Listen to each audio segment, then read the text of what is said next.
Our top focus at this hour, the world's eyes on India's budget against a darkening global economic backdrop. The IMF, ahead of the budget announcement, called India a bright spot, even as it projected a slowdown next year. Taking cues from that statement, Prime Minister Narendra Modi said this budget will be a bright spot for the shaky global economy. He also sounded confident that India will live up to global expectations after Finance Minister presented the economic survey in Parliament on Tuesday. Broadly, the expectations are for India's budget to focus on managing its finances in a tough year for the global economy, with the threat of a recession in Western nations rising.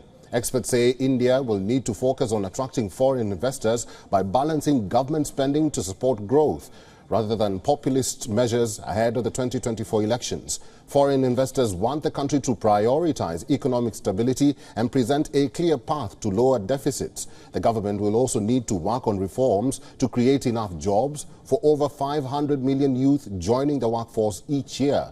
Experts expect India to allocate money to improve job opportunities for the rural and the urban population. For India to gain investor confidence, the budget needs to focus on supporting a slowing economy. India's economic survey projects GDP growth to ease to a three-year low of 6.1% to 6.8% in the next fiscal year, starting in April this year.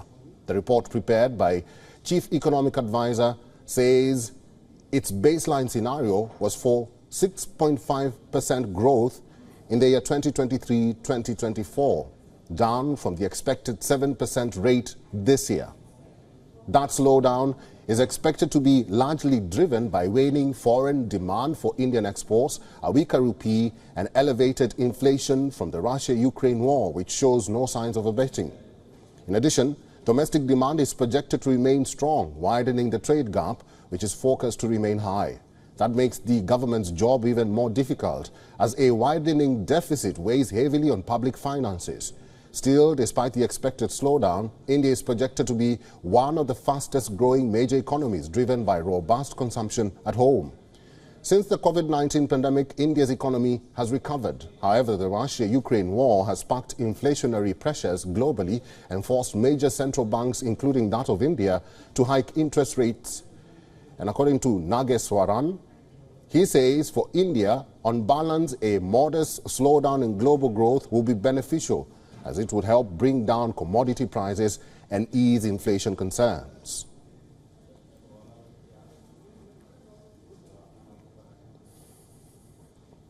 Dr. Anit Mukherjee is a senior fellow at the ORF America. He's joining us live from Washington, D.C. to talk more about this. Dr. Anit, welcome to the program. It's a big day for India. Yes, thank you for having me, Eric. Yes, it is a big day. And as you mentioned, budget in India is more than just a statement of accounts of the government. It's also a lot of policies, lots of ways in which the government, you expect the government to perform over the next year and maybe more. Right. So yes, everybody is waiting with bated breath. And also this is the last year of the last budget of the political cycle.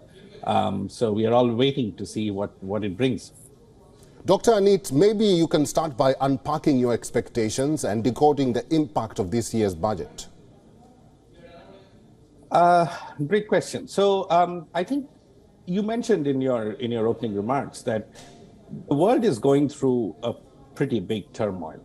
And within that, the investors and the people abroad are looking at bright spots. And to be fair, India is a bright spot. Having said that, there are challenges coming out of the COVID lockdown when every government, including India, had to significantly undertake massive increases in public spending to support the economy, to support the people. That is what we call the COVID hangover. And that hangover is a fiscal hangover.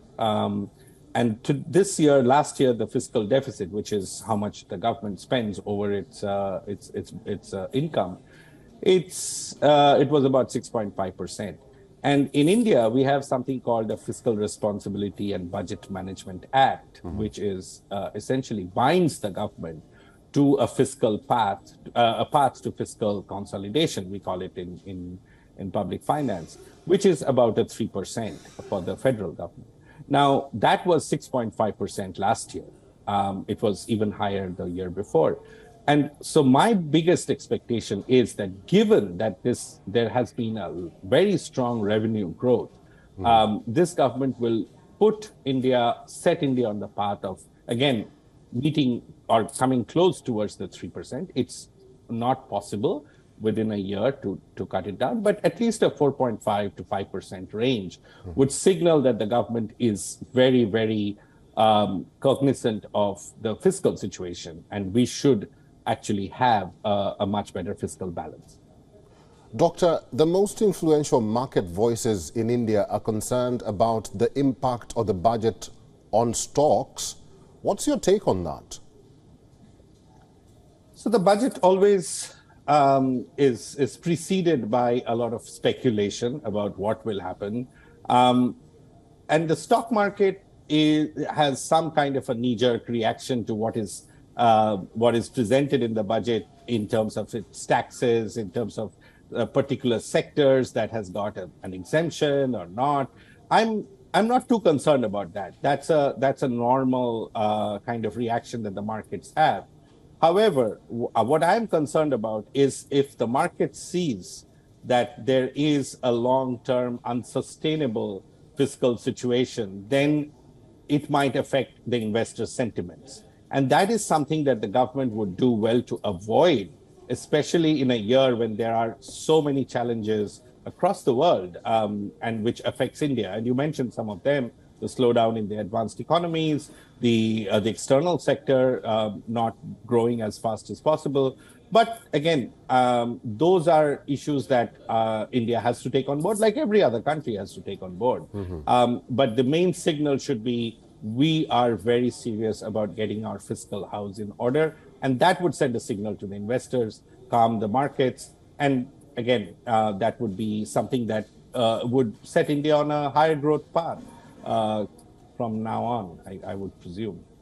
Dr. Anit, finally, surging volatility with decline in prices ahead of the union budget suggests some sort of concern in the market. Do you think this budget will address that concern going forward?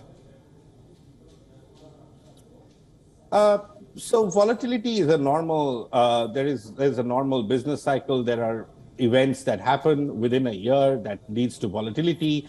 Few of us could have predicted that we are on the 340th day of a war in Europe in the 21st century.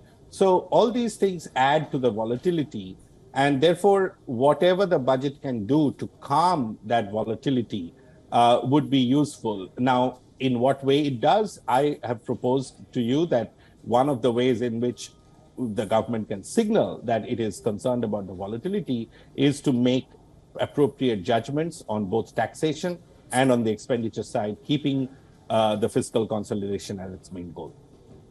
Dr. Anit Mukherjee, Senior Fellow at ORF America, thank you for your insights on WION today. Thank you very much. The Budget Day coverage continues through the day. Stay with us. Aspirations of 1.3 billion people chasing a $5 trillion dream. The world watches India's budget for 2023-24. From tax relief for the middle class to SOPs for the agriculture sector. From job creation to meeting industry expectations. A tightrope between keeping spending in check and pursuing a populist agenda. India is a bright spot amid a global downturn. Can India maintain its healthy pace of growth? Global experts decode the jargon to explain the fine print. India Budget 2023. WION is now available in your country. Download the app now and get all the news on the move.